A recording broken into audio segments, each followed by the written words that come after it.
قال اللہ تبارک و تعالی فی شان حبیبہ ان اللہ و ملائکتہ یصلون علی النبی یا ایھا الذین آمنوا صلوا علیہ وسلموا تسلیما. بآواز بلند درود پاک کا نذرانہ پیش کیجیے. الصلاۃ والسلام علیک یا سیدی یا رسول اللہ وعلی آلک واصحابک یا سیدی یا حبیب اللہ. الصلاۃ والسلام علیک یا سیدی یا رحمۃ للعالمین وعلی آلک واصحابک یا خاتم النبیین. بلغ العلا بکمالہ کشف الدجی بجمالہ حسنت جمیع خصالہ صلوا علیہ وآلہ. بندہ پروردگارم امت احمد نبی دوست دارم چار یارم تابع اولاد علی.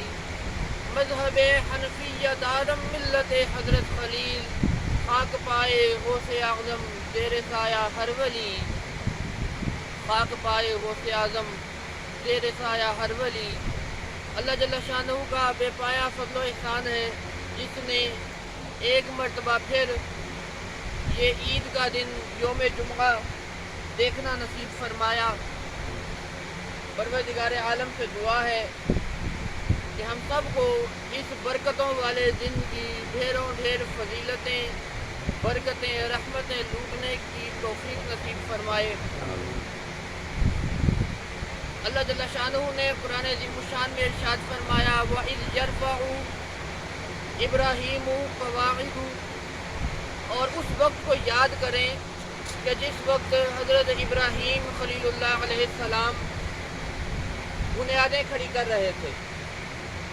کس چیز کی بنیادیں کھڑی کی جا رہی تھیں؟ اللہ تعالیٰ کے گھر کی. من البیتی اس کے گھر سے اللہ نے فرمایا من البیتی اس کے گھر سے بنیادیں کھڑی کر رہے تھے, بنیادوں سے اٹھا رہے تھے. اس کی مسجد کو بنایا جا رہا تھا.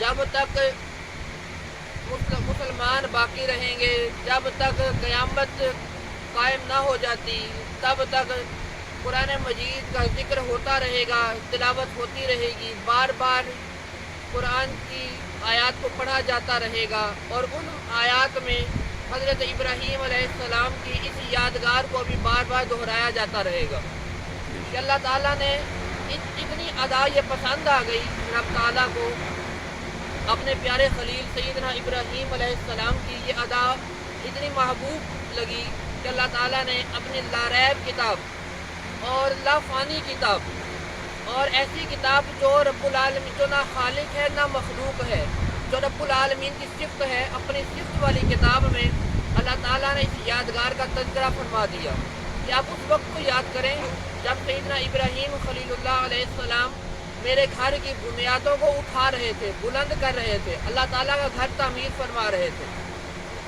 اب ابراہیم علیہ السلام اکیلے تو تھے نہیں اس کام میں. لازمی بات ہے کہ اکیلا بندہ کوئی بھی کام نہیں کر سکتا. اللہ تعالیٰ نے انبیاء کرام علیہ السلام کو اپنے نام کی تبلیغ کے لیے, اپنی توحید و وحدانیت کے پرچار کے لیے بھیجا.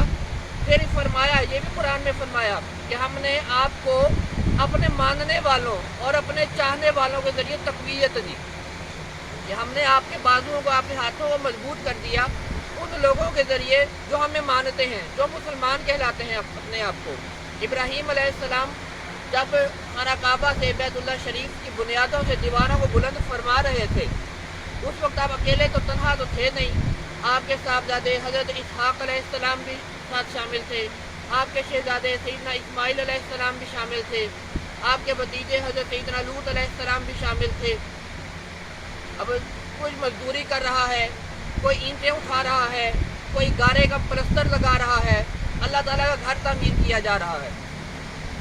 اور خاص طور پہ ابراہیم علیہ السلام کا نام لے کے ہی تذکرہ کیا. اس کی دو بڑی وجوہات ہیں کہ کوئی بھی کام تنہا نہیں ہوتا, ایک گروپ کی شکل میں کوئی بھی کام تشکیل پاتا ہے, لیکن جو گروپ لیڈر ہوتا ہے سارا صحرا اسی کے سر جاتا ہے. اگر ہم کہیں کہ یہ پاکستان بنانے میں جو ہے وہ 10 لاکھ 20 لاکھ یا 1 کروڑ لوگوں کا ہاتھ تھا تو یہ بات بھی غلط نہیں ہے, بالکل ٹھیک ہے. لیکن جو لیڈر تھا قائد اعظم محمد علی جناح, صحرا اسی کے سر جاتا ہے, کیونکہ سب سے زیادہ محنت, کوشش, کاوش, منصوبہ اسی بندے کا لیڈر کا ہوتا ہے۔ اور اللہ رب العالمین کے پیارے محبوب صلی اللہ علیہ وآلہ وسلم نے قرآن عظیم الشان میں ارشاد اپنی حدیث مبارکہ میں اللہ کے نبی نے ارشاد فرمایا البرکۃ مع اکابرہم، کہ تمہارے درمیان جو برکتیں ہیں وہ تمہارے بڑوں کی وجہ سے ہیں، وہ تمہارے لیڈروں کی وجہ سے، وہ تمہارے سرپرست کی وجہ سے ہیں۔ جو تمہارا بڑا ہوتا ہے اس کی وجہ سے تم پہ برکتوں کو نازل کیا جاتا ہے۔ ایک دوسری حدیث مبارکہ میں اللہ کے نبی صلی اللہ علیہ وآلہ وسلم نے ارشاد فرمایا کہ جس شخص نے میری امت میں جو بڑا تھا، جو بزرگ تھا، اس کا احترام کرنا، اس کی عزت کرنا اللہ کی عزت کے اعتراف کے برابر ہے۔ کہ جس نے میری امت میں کسی کو سرپرست نہیں مانا، لیڈر نہیں مانا، امام تسلیم نہیں کیا، اپنا سربراہ تسلیم نہیں کیا، وہ شیطان کے راستے پر چلا۔ کیونکہ اللہ کے راستے پر چلنے کے لیے بغیر کسی سربراہ یا لیڈر کے نہیں چلا جا سکتا۔ جب ابراہیم علیہ السلام اٹھا رہے تھے، آپ اپنے گروپ کے، جس میں حضرت سیدنا اسحاق علیہ السلام، سیدنا اسماعیل علیہ السلام، سیدنا لوط علیہ السلام شامل تھے، آپ اس گروپ کے لیڈر تھے۔ جب آپ نے ان بنیادوں کو کھڑا کر لیا، دیواروں کو بلند فرما لیا، پھر اللہ رب العالمین نے ارشاد فرمایا کہ آپ مانگے، آپ کیا مانگتے ہیں؟ یہاں پہ ابراہیم علیہ السلام نے جو اللہ کے گھر کی تعمیر کی تھی، جو مقصد تھا اللہ کے گھر کی تعمیر کرنے کا، اپنا مقصد بیان کیا اور انتہائی خوبصورت مقصد بیان کیا، اور یہ تعلیم دی کہ اگر کبھی کوئی بندہ اللہ کے گھر کی تعمیر میں حصہ لے تو اس کا مقصد کیا ہونا چاہیے۔ تب اللہ نے خود قرآن میں ارشاد فرمایا ربنا تقبل منا، اے اللہ ہماری طرف سے قبول کر لے۔ جو مقبولیت ہے، جو قبولیت ہے، وہ محض اللہ رب العالمین کے فضل و کرم پر منحصر ہے۔ اگر انسان ایک ادارہ بنا لیتا ہے، اس کا نام بھی چل پڑتا ہے، دور دراز علاقوں میں، شہروں میں، ملکوں میں، بین الاقوامی سطح پہ اس کی شہرت بھی ہو جاتی ہے، لیکن ایسے اداروں کا کوئی فائدہ نہیں اگر وہ اللہ کے ہاں درجہ قبولیت نہیں رکھتے۔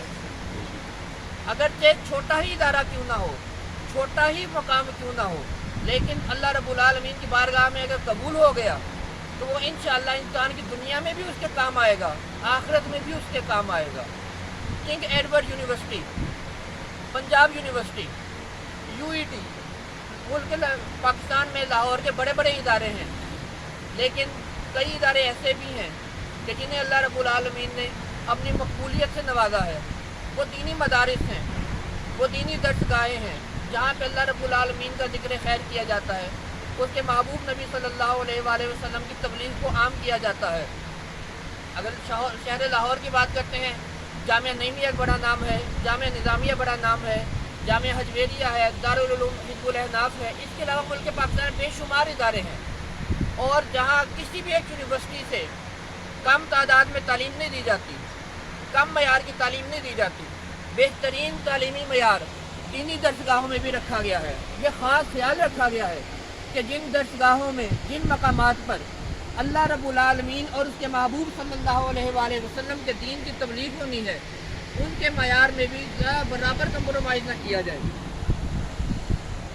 اور اگر یہ درسگاہیں، یہ مقامات اللہ رب العالمین کی بارگاہ میں مقبول ہو جاتے ہیں تو اس سے زیادہ ایک انسان کے لیے کوئی چیز نہیں ہے۔ یہ تعلیم حضرت ابراہیم علیہ السلام کی تعلیمات میں یہ بات شامل ہے۔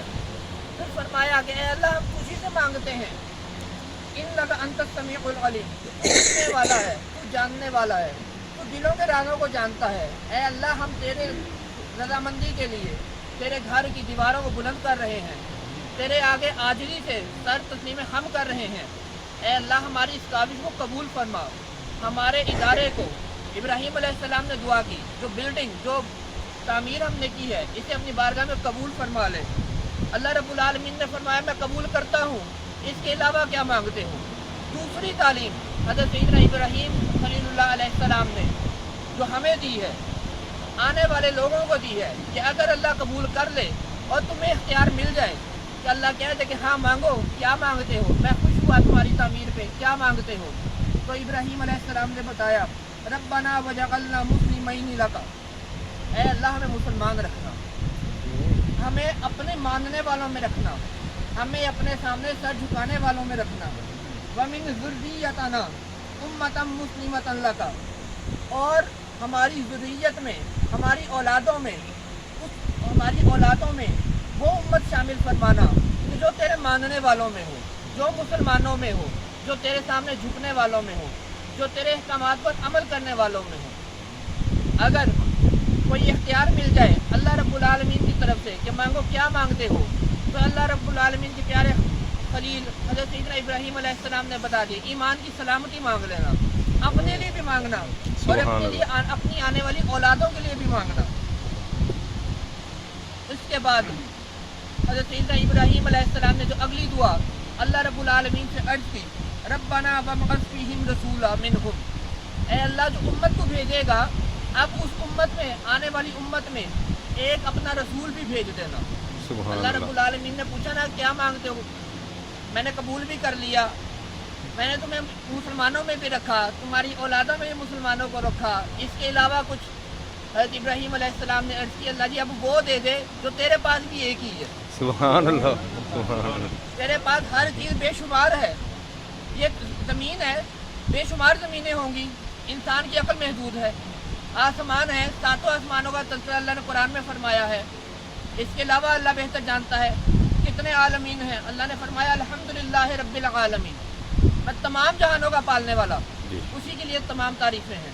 وہ کتنے جہان ہیں، 2 ہیں، 10 ہیں، 20 ہیں، ہزاروں ہیں، کروڑوں ہیں، یہ اس کی ذات بہتر جانتی ہے، وہ تمام جہانوں کا پالنے والا ہے۔ حضرت ابراہیم علیہ السلام نے دعا بھی انوکھی مانگی، دوست تھے نا، خلیل تھے، سبحان اللہ، تو خلیل ذرا وہ کہتے ہیں، وہ پنجابی زبان میں بول دیتے ہیں ہمیں دعوے سے مانگ لیتا ہے بندہ، ابراہیم علیہ السلام نے بھی ہمیں دعوے سے مانگ لیا، اللہ جی تمہیں دینا ہے نا تو وہ چیز دے جائے تو تیرے پاس بھی ایک ہی ہے۔ سبحان اللہ، سبحان اللہ نے وہ بھی دعا قبول فرمائی کہ تو نے میرا گھر تعمیر کیا، میرے گھر کی بیت اللہ کی دیواروں کو بلند کیا، میں تیری یہ بھی دعا قبول کرتا ہوں۔ ابراہیم علیہ السلام نے پھر عرض کی اللہ جی ایسا پیغمبر بھیجنا یتلو علیہم آیاتی کا، جہاں پر جو آ کر تیری ہی نشانیوں کی تعلیم دیا کرے، تیری ہی آیتیں سکھایا کرے، جو تو کتابیں نازل کرے وہ کتابیں لوگوں کو سکھایا کرے، قرآن مجید لوگوں کو سکھایا کرے، تیری باتیں لوگوں کو بتایا کرے۔ وَيُعَلِّمُهُمُ الْكِتَابَ وَالْحِكْمَةَ، اور کتاب اور حکمت کی باتوں کی لوگوں کو تعلیم دے۔ کتاب اور حکمت کیا ہے؟ بلا شبہ یہ قرآن مجید کی کتاب ہے۔ اللہ کے نبی صلی اللہ علیہ وآلہ وسلم نے ارشاد فرمایا خیرکم من تعلم القرآن وعلمہ، تم میں سے بہترین لوگ ہیں وہ، تم ساروں میں سب سے اچھے وہ بندے ہیں جو خود بھی قرآن پڑھتے ہیں اور دوسروں کو بھی قرآن پڑھنے کی تلقین کرتے ہیں، دوسروں کو بھی قرآن کی تعلیم دیتے ہیں، دوسروں کو بھی قرآن پڑھاتے ہیں، سکھاتے ہیں۔ وَيُزَكِّيهِمْ، اور پھر انہیں تزکیہ نفس کی تعلیم دے۔ اس گھر میں جو گھر اللہ رب العالمین کی بارگاہ میں جو گھر میں نے بلند کیا، اس جو میں نے جس گھر کی دیواروں میں نے بلند کیا، اس گھر میں ایسا پیغمبر بھیج جو کتاب اور حکمت کی تعلیم بھی دے اور لوگوں کو نفس پرستی سے نکال کر، شیطان کے رستے سے نکال کر ہدایت کے نور میں داخل کرے۔ سبحان اللہ، اللہ رب العالمین نے ساری دعائیں حضرت ابراہیم علیہ السلام کی قبول فرمائی۔ خود آقا کریم صلی اللہ علیہ وآلہ وسلم نے ارشاد فرمایا کہ میں اپنے دادا حضرت سیدنا ابراہیم علیہ السلام کی دعا ہوں۔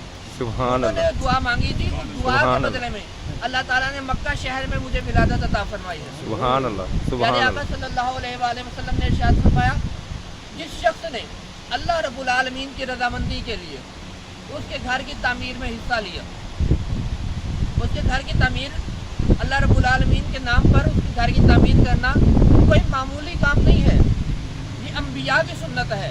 ابھی ہم نے قرآن میں پڑھا کہ اللہ تعالیٰ نے فرمایا قرآن میں سورہ بقرہ میں اللہ نے تذکرہ کیا ابراہیم علیہ السلام، اسماعیل علیہ السلام، اسحاق علیہ السلام، لوط علیہ السلام کا، کہ انہوں نے جو ہے بیت اللہ کی دیواروں کو بلند کیا، خانہ کعبہ کی تعمیر میں حصہ لیا۔ کچھ عرصے پہلے ہم نے تذکرہ کیا تھا حضرت سلیمان علیہ السلام، حضرت داؤد علیہ السلام نے مسجد اقصیٰ کی تعمیر کی، اور مشہور بات ہے نبی اکرم صلی اللہ علیہ وآلہ وسلم جب ہجرت کے بعد مدینہ المنورہ تشریف لائے، آپ نے بھی مسجد قباء تعمیر فرمائی۔ پھر جب مسجد نبوی شریف کی تعمیر کا مرحلہ آیا، خود آقا کریم صلی اللہ علیہ وآلہ وسلم اپنے کندھوں پر پتھر اٹھا کر لے جایا کرتے تھے۔ سبحان اللہ، معمولی کام مسجد کی تعمیر کرنا۔